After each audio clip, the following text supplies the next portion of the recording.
So today's video, I'm going to be going through the whole process of checking out a phone, what to look for, and how to actually analyze it if it doesn't turn on or something. And I'm going to show you that right now, guys. So don't mind my truck. There's a lot of stuff everywhere. I got a lot of pins and stuff right here. Here's my internet speed or my internet. So here is the iPhone 14, which we're going to be checking out on this video. So let's get to it. So as soon as you get a device, guys, the first thing I would highly recommend you checking out is the exterior of the phone. Make sure there's no cracks or scratches anywhere. Now this one still has the glue. Whenever I repaired this phone, the back of it, I did this myself. It was only 40 bucks to get this back glass, and the other one laser. Actually, this is a 14. It doesn't need a laser. So I actually only paid $20 for this back glass, and I changed it on my own. I have the tools and stuff and to repair these phones. So that's something that you should be looking for, is literally just scratches. Check the cameras, make sure the camera is looking good. Try to get like a little glare on the screen to make sure there's no scratches on it. Look, this is mint condition. So that's one of the things that you can use to your advantage to actually bring down the price of a phone. Let's say there's a big dent or a scratch on the side. You can literally just tell them, hey, look, this is a scratch. I thought this one was mint condition as the listing said.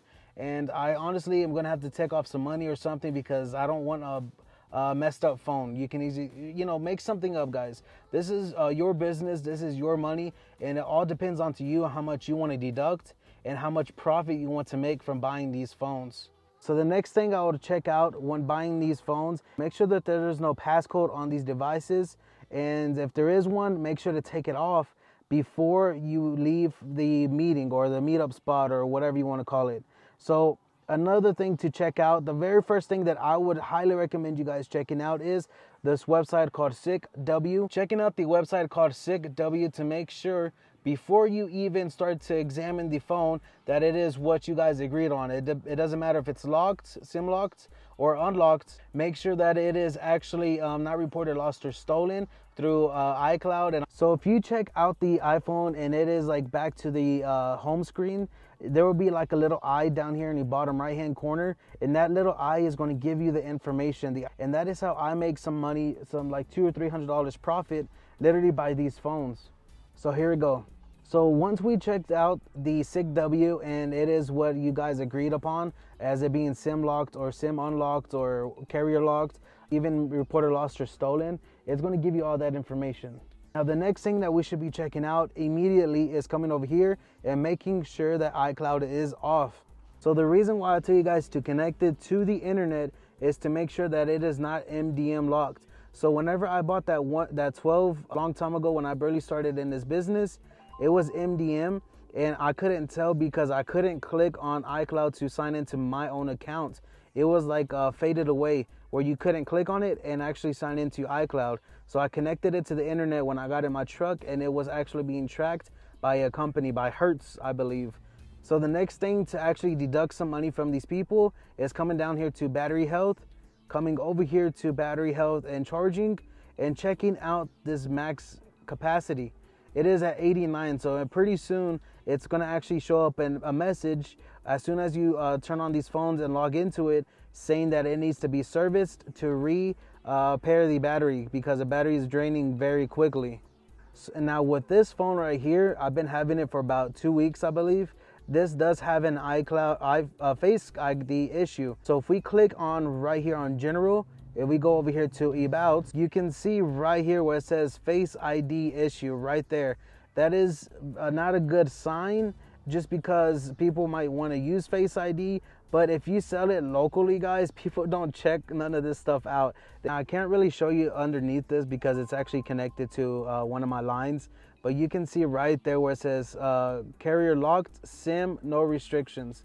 No SIM restrictions right there.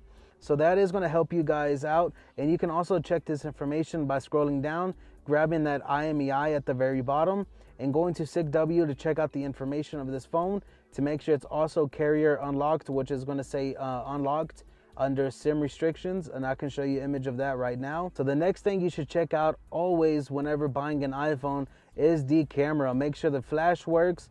Make sure the camera actually focuses on something instead of just like being in and out of focus. because that is going to be an issue also. Sometimes these cameras get messed up, and it only tries to focus on whatever it's trying to focus on, and it never works. And also make sure that the flash works. So if we scroll down once, you can actually click right here on the flashlight, and you'll see that it works. Another thing to make sure that the LCD is the original LCD is clicking on this brightness button, holding it down, and seeing that True Tone is available as an option. If this LCD is replaced, then it will first off have a message most of the times, and then it would actually remove this True Tone and not be available. It would be non-existent pretty much. So that is very important, and that is another way to deduct money from the seller whenever trying to buy these iPhones from somebody that is in need of cash. You can easily figure out how much an LCD costs. Let's say $200 for an LCD for a 15, or actually a 14. So it'll be like $150 to replace this LCD, and we can deduct like $200 from the seller. So we can actually get this for a lot cheaper than what you would expect. You can repair it and try to sell it locally for another $200, $300 profit, guys. So the other thing that I would check out quickly is first connecting it to the internet, and then coming over here to the App Store to make sure that this is a legit iPhone. Clicking on App Store. Once you click on it, it should pop up the App Store and not Google Play. If it pops up Google Play, obviously it is a replica or some sort of not good device that I would actually run from. So if you want to actually check and make sure that the microphone, or not the microphone, the speakers are actually working, go into settings, come over here to sounds, and then just click on this button and you'll hear it. It starts to make sounds just to make sure it works really quick.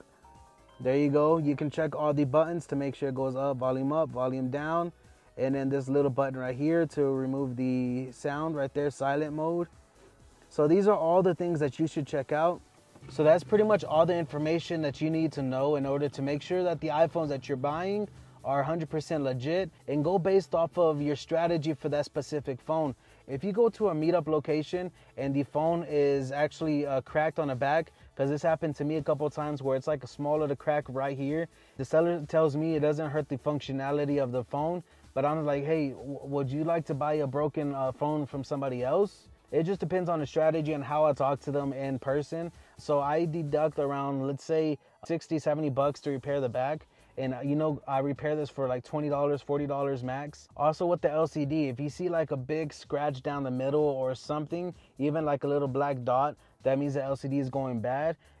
Before you go to a meetup location, investigate to see how much an LCD costs, depending on how you're trying to do the strategy for this specific phone. If you're trying to sell it, resell it locally, then figure out how much it's gonna cost you to actually repair the phone.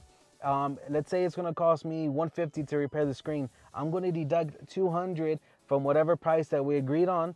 And on top of that, if the back is messed up, I'm gonna deduct another $60 or $70.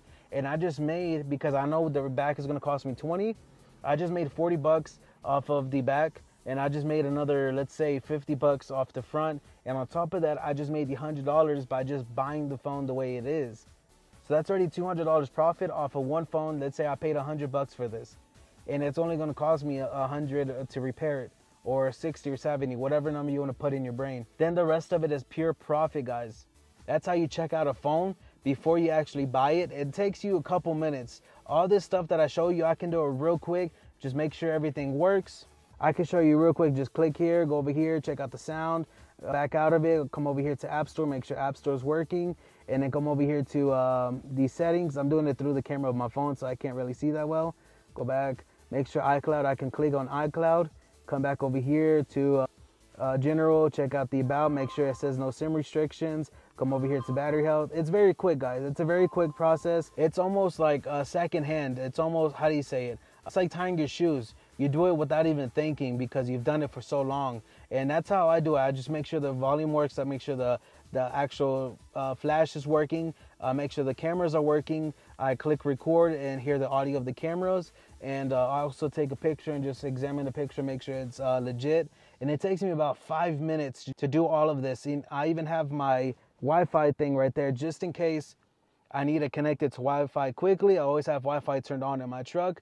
so I can connect it to Wi-Fi and check out all that information. Take a picture of the IMEI with another phone through SICW to make the transaction quicker, so you won't be typing number by number inside of SICW, and it's going to help you guys out, save some time through the transaction, so you and the person won't feel like you're in a rush.